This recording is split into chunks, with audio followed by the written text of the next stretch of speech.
7-Eleven teams up with Neuro, a Gen Z survey on food systems hurting the planet, and Shake Shack goes premium. That's all ahead on this week's Monday Minute. Monday Minute works like this. We're going to ask each other 5 questions about 5 of the top headlines from the last week. Are you ready? Let's go.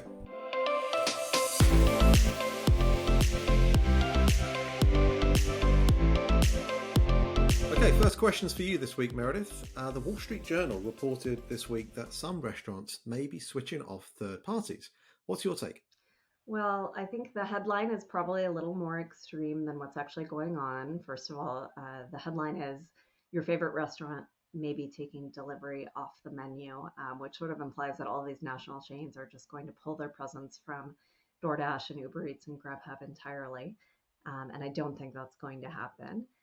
But we are seeing restaurants take off delivery during peak times, literally turn off their delivery function and focus on the consumers that are in the restaurants. And I know you, Carl, have had this happen to you when you're doing your off premise reviews. I know when you went to North Italia, you talked about that happening periodically to you. One of your favorite restaurants, and all of a sudden it disappears from the platforms. Now, we've talked about this in the past of this being not the best way to deal with the unusual pinch point that we're in the industry right now.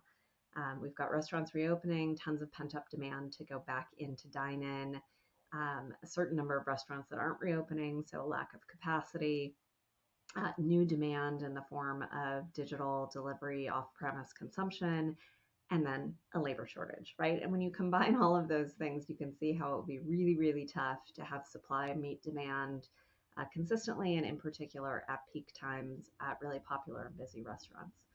So, I think some of this is the unusual time that we're in, the confluence of all these events coming together at once, and that will ease as restaurants start to design for this new world, changing around how their kitchens are laid out. Similar to what we talk about in the book, where drive-throughs change the layout of their kitchen to be able to satisfy both dine-in and drive-through demand. Opening up ghost kitchens that focus more specifically on off-premise consumption, and utilizing things like kitchen automation and dynamic pricing to increase the output capacity of the kitchen, and then also gate demand during those very peak busy times. So as all of those things come into play, I think we'll work through this. But right now, you can see that restaurants are struggling to meet all the demand that's out there for them. I guess a good problem to have. So 7-Eleven is piloting robotic delivery. What's happening here? Well, 7-Eleven, as we know, is the largest C-store network in the US. They've got 16,000 stores. I think they have 77,000 around the world. And they're now partnering with Neuro, the autonomous vehicle manufacturer that we've mentioned before in the Monday Minute. As you might recall, Meredith, they got some big funding only a few weeks ago. And they're going to start piloting these autonomous commercial deliveries in Mountain View in California. They have an app. 7-Eleven have this app called 7 Now, which is their first-party platform for all intents and purposes. And they're operating in 43 metros, over 500 cities in the US already, with huge kind of plans to expand. Now, tackling cost efficiencies of delivery is something that we talk about often, of course. It's why robotics and automation is so central to a lot of investment strategies right now. And it makes sense as a partnership between 7-Eleven and Neuro for that reason. Now, I believe the test is going to start in self-driving cars with a human inside for supervision purposes, and then later move on to the kind of N2 unmanned vehicle itself. But I think it's just another demonstration of how it's not just restaurants in this space, but anyone that has the capability to use their location and to be able to support customers wherever they are. Now, 7-Eleven's no stranger to this. They were one of the first, I think their chief digital officer said they were one of the first to actually try drone deliveries back in 2016. So it's great to be able to see them innovating in this area, to be able to see the way in which they're trying to take everything from the 7-Eleven store, with the exception of alcohol, tobacco, lottery tickets, out to customers locally to them. So perhaps next time we're up there, Meredith, we should give it a go. Okay, our next question is about Gen Zers and a survey that's occurred over in the EU. They say 2/3 of Gen Zers believe current food systems are destroying the planet. What do you make of all that? Yeah, I coupled this together with another article that talked about some old school CPG staples that have been remade to be healthier. And both these things together give me a great deal of hope that we are moving in a direction of eating healthier, both for our own bodies and for our planet. There's long been a tension, I think, in packaged food and the restaurant industry of trying to make things that are craveable versus trying to make things that are healthy. And I think what we're seeing is that the younger generations are demanding both. They want food that tastes good, but they also want food that makes sense for the planet, makes sense for their bodies. And I love the magic of the and here, as David Novak would say, of really taking these two things that historically have been at odds and figuring out how do we deliver them to consumers together.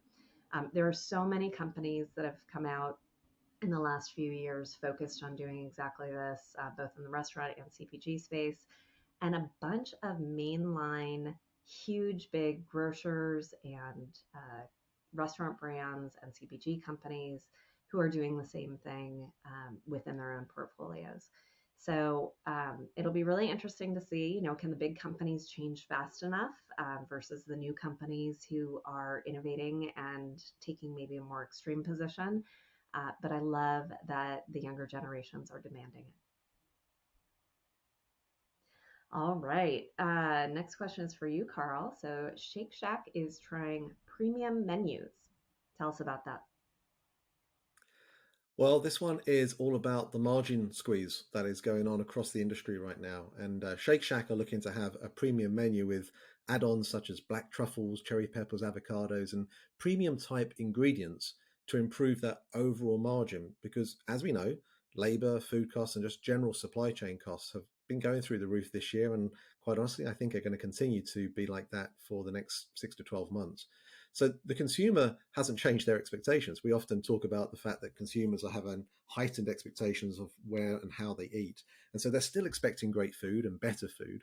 And so I'm kind of excited about what Shake Shack are doing here. They're offering these premium related items and the ability to add toppings on top of standard items, as well as things like black truffle burgers. And the great thing about this is it doesn't drive away value orientated customers. It enhances the interest of customers to customize and personalize, which of course is a huge aspect of digital restaurants today. But it similarly addresses these commercial challenges that many restaurants are just working through. Their CFO, Catherine Fogarty, said it's all of these different upsell items which the guest walks away, hopefully with the feeling that they had a great experience. So I just love the way in which they are thinking about this challenge, but also trying to keep the customer central to the experience. And it started as a trial also through their app, by the way, and then it expanded into in-store operations. So it's another way of thinking about how to use your digital footprint as a means to innovate, test, and once proved, actually then roll it out across a network. Okay, our final question this week, Meredith, is about Kitchen United. They've debuted their third New York City location. So why is this significant? Yeah, I'm excited about this one. I think this opening demonstrates the best iteration of Kitchen United yet and why it's special.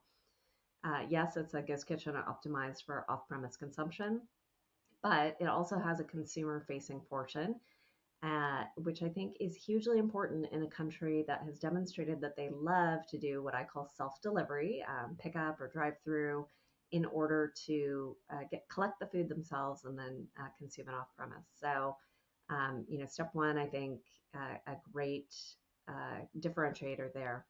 And then step two, what I find interesting about it, we get the question all the time, Carl, as people who've spent a lot of time in ghost kitchens, who are ghost kitchens for? What kind of restaurants do best there? And usually there's a question behind the question where the person believes that really it's only for startup restaurants and it's about, not having enough money to build out their own restaurant, or really it's only for big national chains that have a huge brand presence.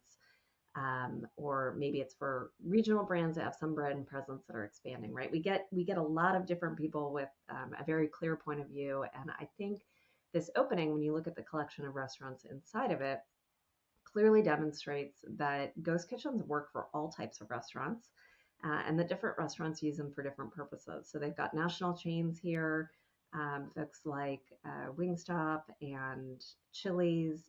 They've got international chains that are coming into the US for the first time, like Camille Thai. They've got local brands. They've got regional brands who are expanding. So a good California brand, Greenleaf Chop Shop, going into New York.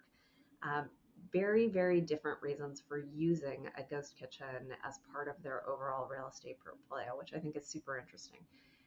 And then finally, I think here you start to see the full power of the Kitchen United tech stack come to life, both in terms of the multi-concept ordering that it enables. So consumer can get food from different restaurants in a single order, in a single delivery, but also in terms of the back end through the Zool acquisition, that they are able to integrate into dense commercial and residential environments, which is particularly important in Manhattan. So I'm pretty excited to see this opening. I can't wait to go there and see it in person. Great. Well, thank you for, as ever, listening to our Monday Minute. We hope you enjoyed this week's episode. Please leave your comments below. Any questions or anything you'd like to say you agree with or disagree with. We always like to hear from you. And we look forward to speaking to you again next week.